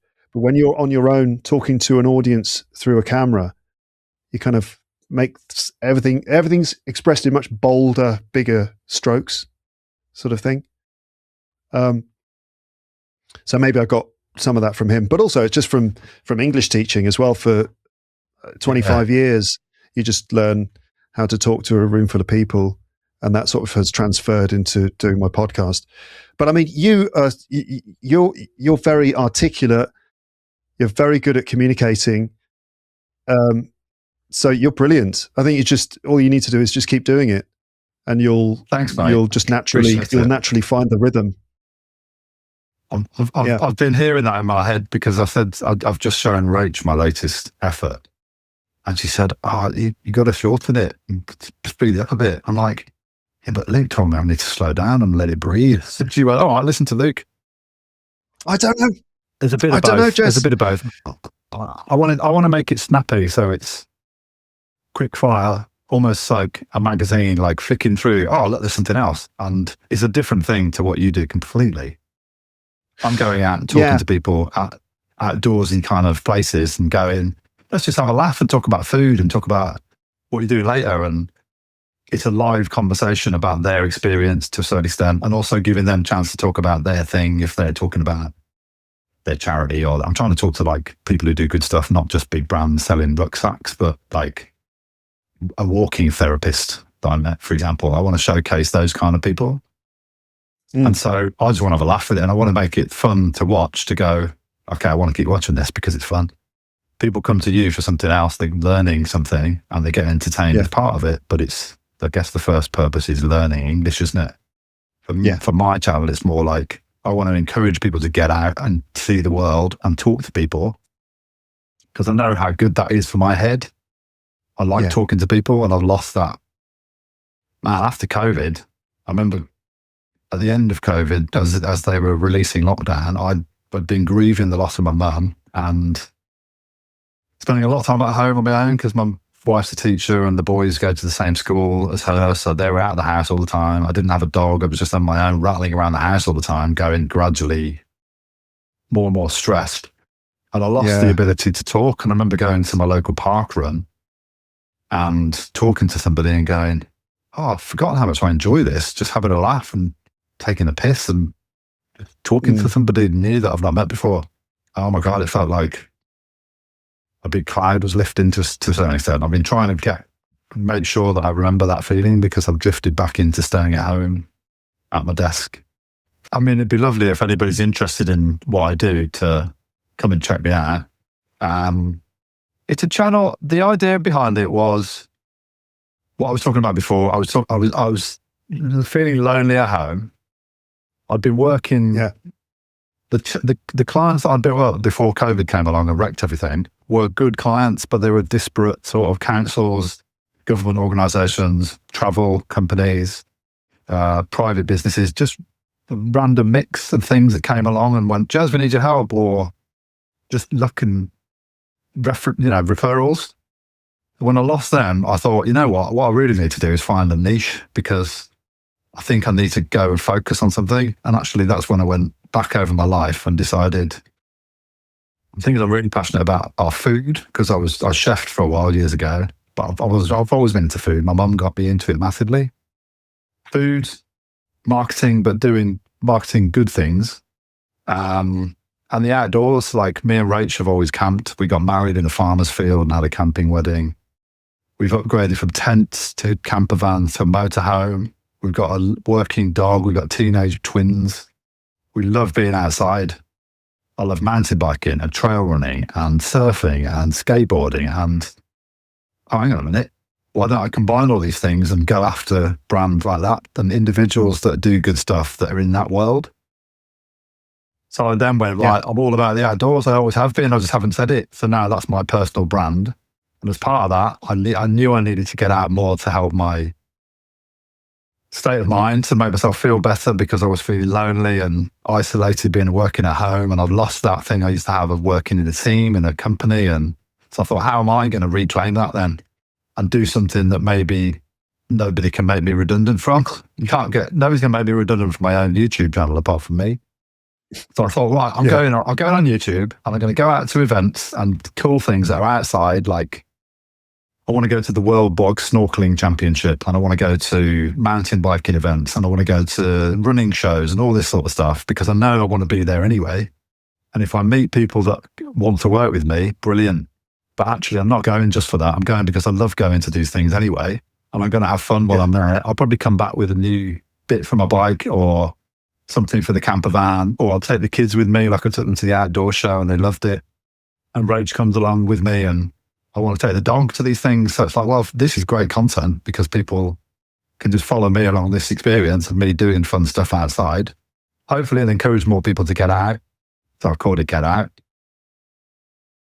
Hopefully people will go, you know what, YouTubing's not that difficult, because if he can do it and I'm making a hash of it and making it up as I go along, but he's having fun with it, maybe I could try that. So I want to kind of inspire people to try that as well, and just showcase good eggs that I meet along the way that are nice people doing good things. And hopefully I'll get to the point where I've got loads of subscribers and I make loads of money and I can sit on my back on my paddleboard with my dog and float downstream. But actually that's not what it's about. It's more about me needing to do something to get me out, and hopefully get some work along the way with cool people that I actually want to work with, rather than just waiting for the world to find me. So I'm back to kind of youth club guerrilla marketing my way around the world, going, hello, I'm Jez. Come on my YouTube channel. Maybe do you want to work with me? Do you need some marketing help? I don't want to go in with like a business card approach and go, hello, I'm Jez and I do marketing. It's just boring. I want to have something more fun. So it's like, I can talk to people about I keep wanting to say youth club, my YouTube. I get them on it because they get something out of it. And if you want to work with me as well, brilliant. But I'm not coming in with the hard sell trying to get you to be my next client. That might come out of it naturally. If it does, then great. It's a good way for me to get to know people as well and go, I don't want to work with this guy anyway. He's an idiot. Or this woman's amazing. I want to work with her. And do you know what I mean? So it's kind of a vehicle for me to put myself out in the world, have fun, and hopefully inspire a few people along the way. Yeah. Brilliant, Jez. I love the way that you're, outgoing, and that you sort of take control and you just decided to do this thing. I hope it's a big success. Thanks, and for mate. my listeners and viewers, they should check out your channel. It's called Get Out. I'll put a link in the description so people can find it easily. And it's basically just like videos of you going out to different events and different locations in the English countryside and meeting people and seeing some cool stuff. It's great. I think that people listening to this podcast, if they want to get a sense of what England is like, what life in Britain is like, then it's not just London, and the cities, but there's like all sorts of cool things happening in parts of the countryside, different festivals and events and cool locations. You talked about bog snorkeling, which is like a hilarious thing that people do. That's like swimming in boggy water, which is like a mix between water and mud. And that sounds like it could be awful, but it's actually hilarious. And there's like a big community of people around these events, and there's a lot of humor involved in people swimming and racing each other through this muddy water. And other crazy things like, there's what's the one about people chasing cheese down a hill? Well, this is it, yeah. Well, this is it. I haven't been to the Bog Snorkeling Championship yet. It's on my hit list, as is the cheese rolling championship in Gloucester, I think it is. I mean, that's quite a world famous one, so maybe some of your listeners might have seen or heard about that, but I haven't been to that. It's deadly. People break bones every time they go because they chase a rolling cheese down a very steep hill. It's mental. So those are the types of places I want to go to. At the moment, I'm going to slightly tamer things like the running show, but Kendal Mountain Festival is pretty cool. You get some crazy things going on there. And yeah, it's just like you say, getting out of London, getting out of Birmingham, going out to see the UK. There's loads of fun, cool, quirky things going on. And yeah, but with a bit of humour thrown in. So I don't like outdoorsy stuff that takes itself too seriously. And I don't like taking myself too seriously, as you know, mate. Life's too short, Yeah. isn't it? It is, yeah. Nice one. Look, Well, mate, it's Jez, been a pleasure. Apart from the audio and the Yeah. hiccups at the start, it's been amazing to catch up. we've had a lot of technical difficulties, but it was really cool to chat to you, and just a lot of life story in this episode. Lovely. But it all kind of comes full circle because we first met each other on an outdoor adventure week, rock climbing, mountain biking, canoeing and stuff. Isn't it and then weird? all this mad adventure through music, through guerrilla marketing and all that stuff. And then here you are doing all of it together in one package. I mean, is he a guerrilla? That's He's a guerrilla marketing with gorillas. I didn't make that connection either. So, But, audio listeners, funny. Jez is referring again to the Ute Club poster, which I tried to describe earlier, but it's like a baby. It's a chimpanzee, I think.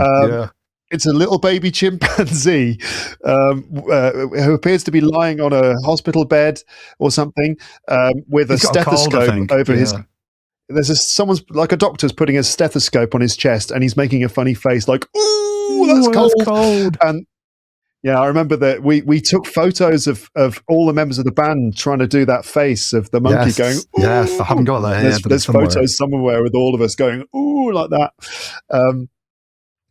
But look, we must end this because otherwise it's going to go on forever. I was going to say one last thing. It does go full circle, doesn't it? And until you said that, I hadn't made that connection. But I think what happened to me around college time was I went, let's go clubbing. And I got heavily into clubbing. And then I stayed inside in dark rooms dancing all night. And I drifted into a bit of an inside lifestyle. And I've come full circle back to where I feel like I feel healthier and better in the outside. But with some of that music and creativity and alternative culture thrown into the mix as well. So it feels like where I should be. Yeah. Brilliant. I'm talking to you, mate. Okay. This has been brilliant. Loved every minute. Yeah, me too. All right. Stay in touch, dude. Good luck with the channel. Hopefully some of my people will come and check out your videos. I'd love it if they would. You're very welcome. Everybody is. Nice one. Dude. So that is that. Thank you again to Jez for being part of this episode.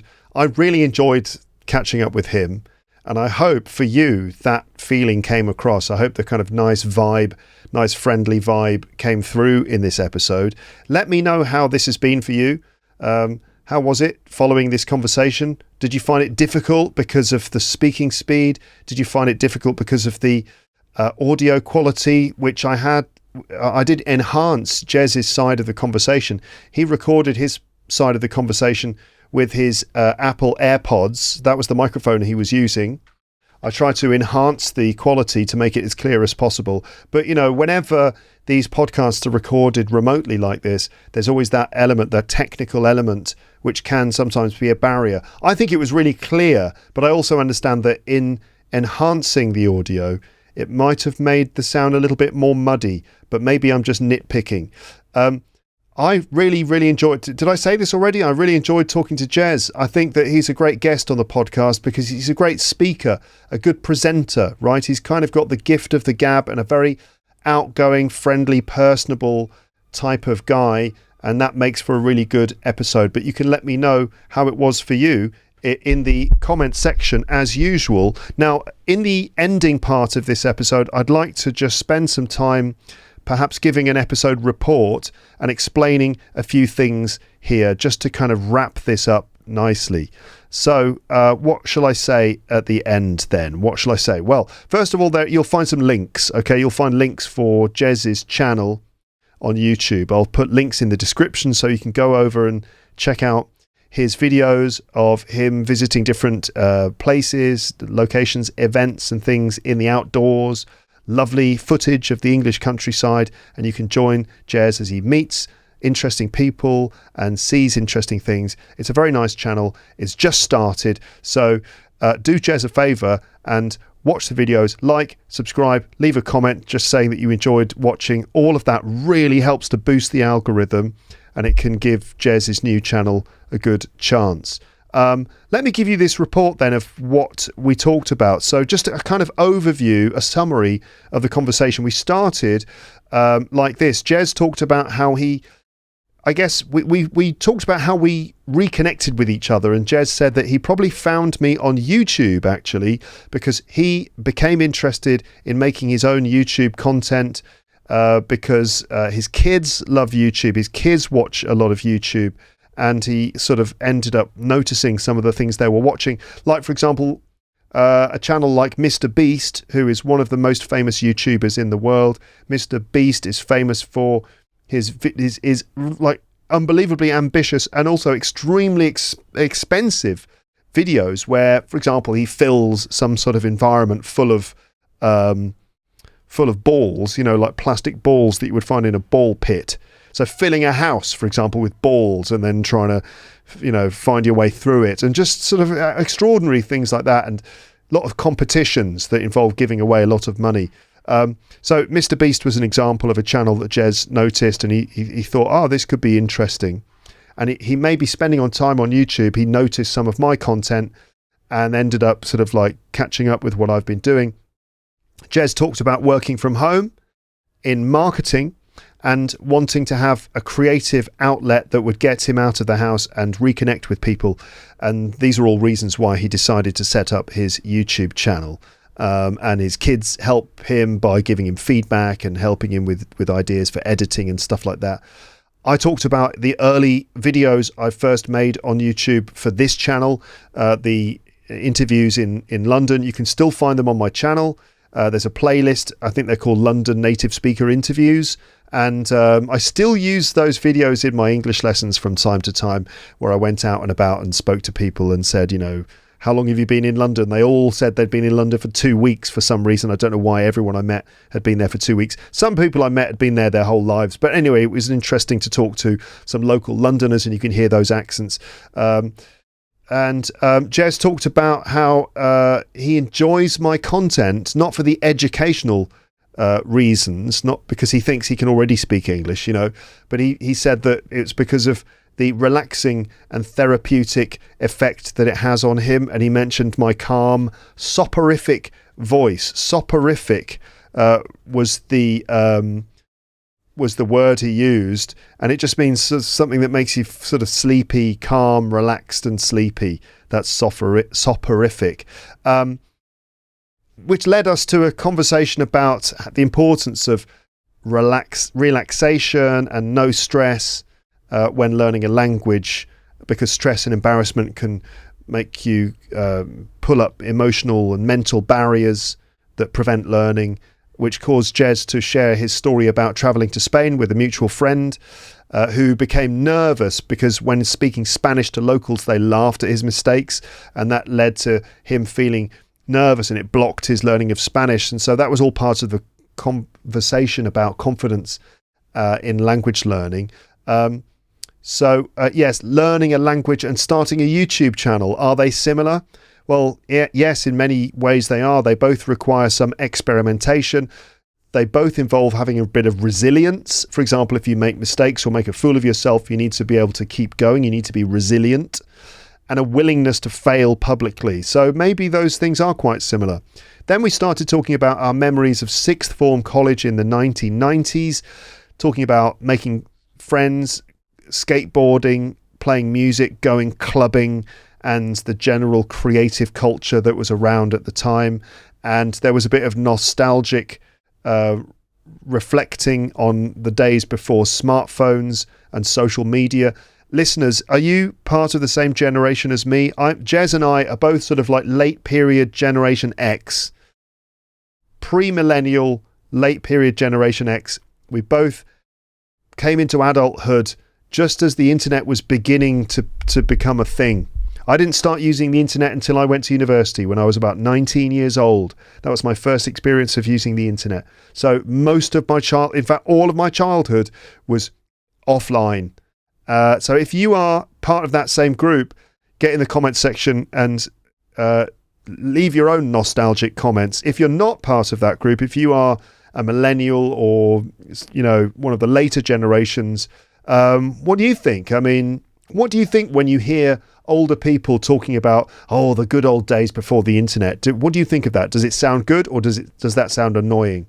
Anyway, we talked about that.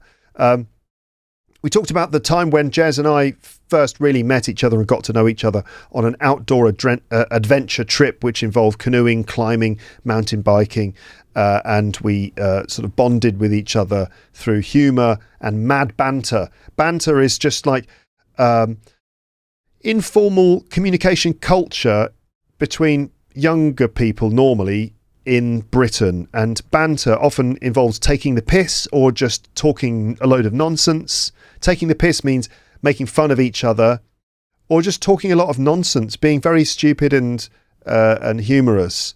And there was definitely a lot of that kind of thing.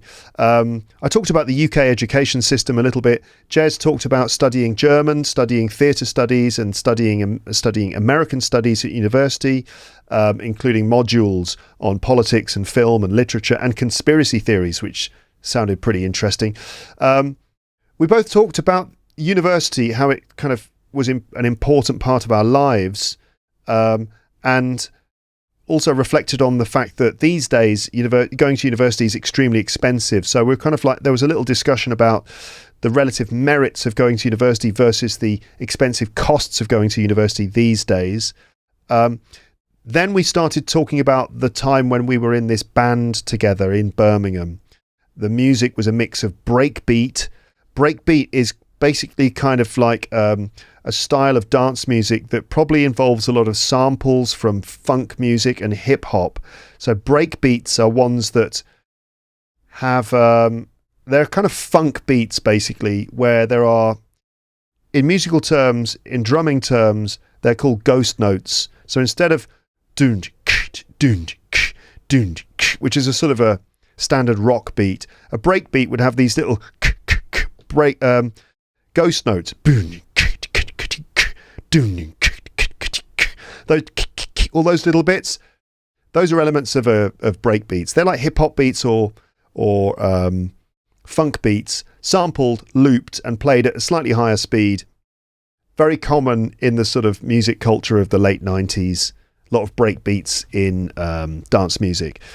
So our band involved hip hop, break beats, and live music all performing together with backing tracks, that's pre-recorded tracks with loops and stuff, and live music played over the top. I had to try and, as the drummer, I had to try and keep in time with the backing tracks by either playing along to a click track, that's literally a track that just goes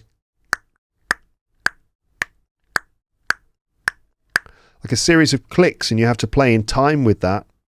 It's set at a certain BPM, beats per minute, BPM.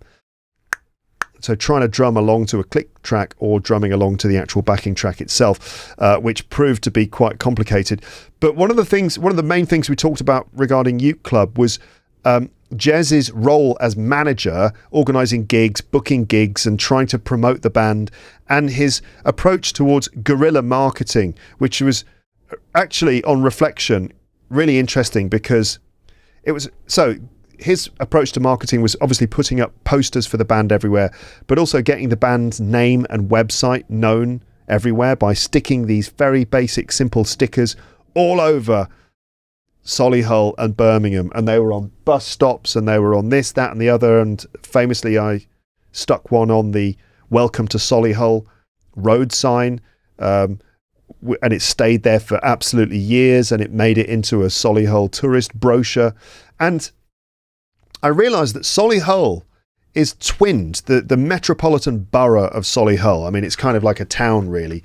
It's twinned with several other places in Europe. So you know the way that towns in different countries are twinned. I don't really know what that involves, but there's a connection, you know, where towns sort of like, you get an English town is twinned with a German town, and they share a lot of things, and they kind of become brothers sort of thing, brother or sister towns. Well, Solihull is twinned with Cholet. Is it Cholet in France? Is that how it's pronounced? And also Main Taunus Kreis in Germany, near Frankfurt.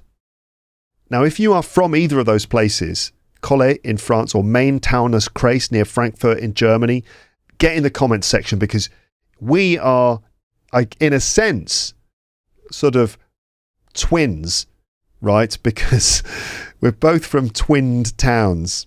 And And I was wondering if even a Ute Club sticker made its way all the way into the heart of Western Germany.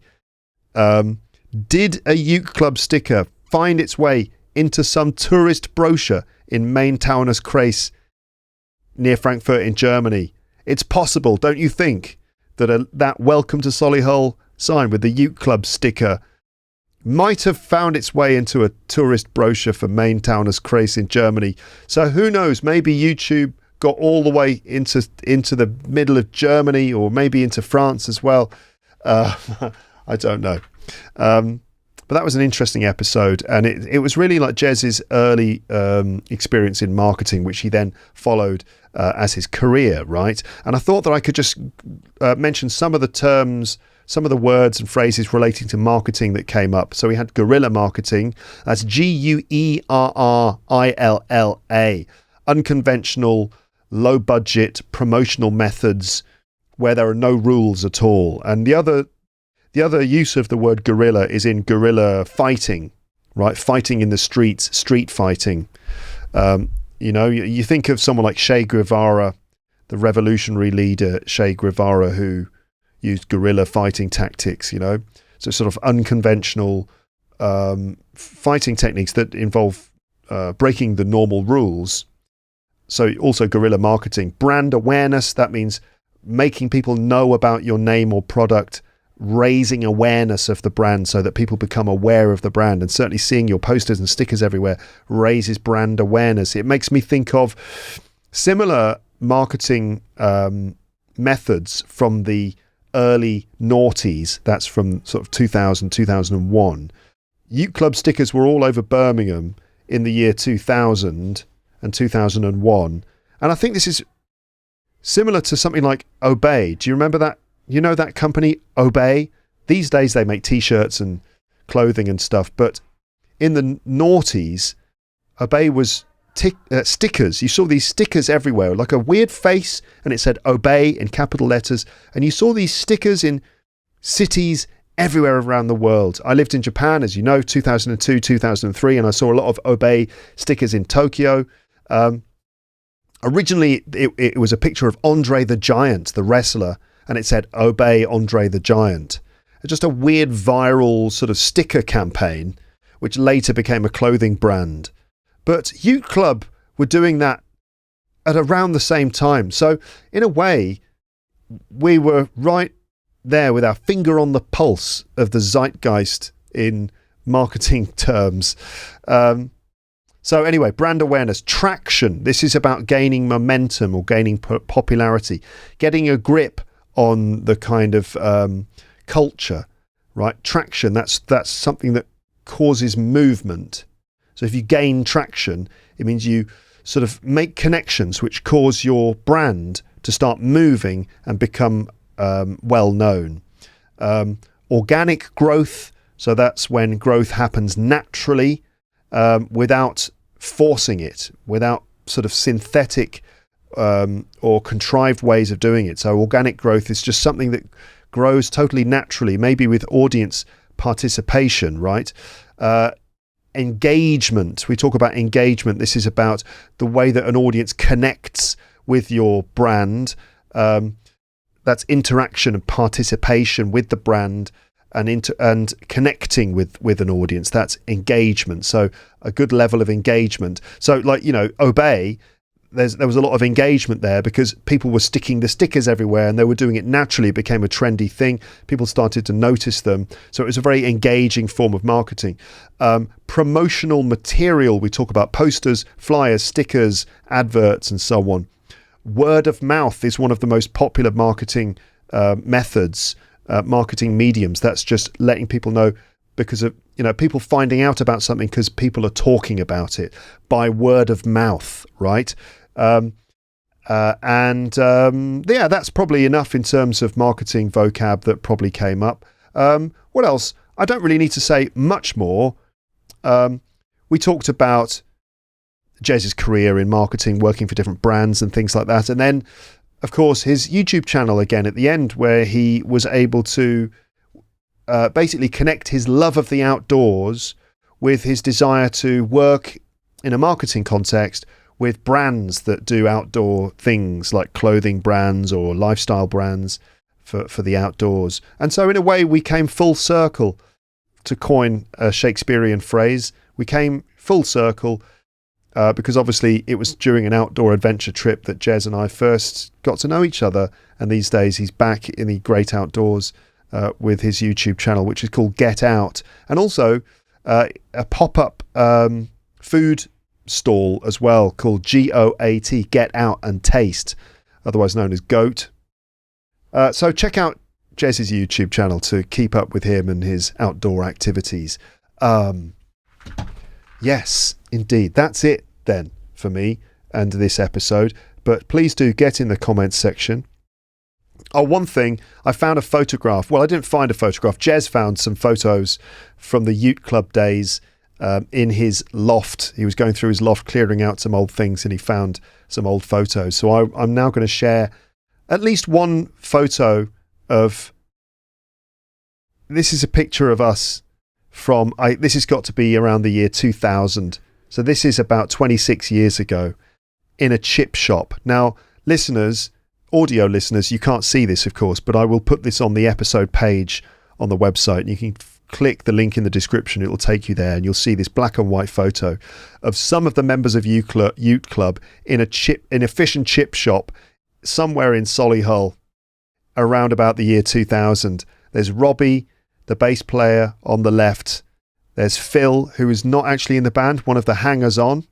Then there's Jake, the musical genius, and Dar, the lead singer extraordinaire, who these days lives in Berlin and looks basically exactly the same. Shan, the lead guitarist and rhythm guitarist.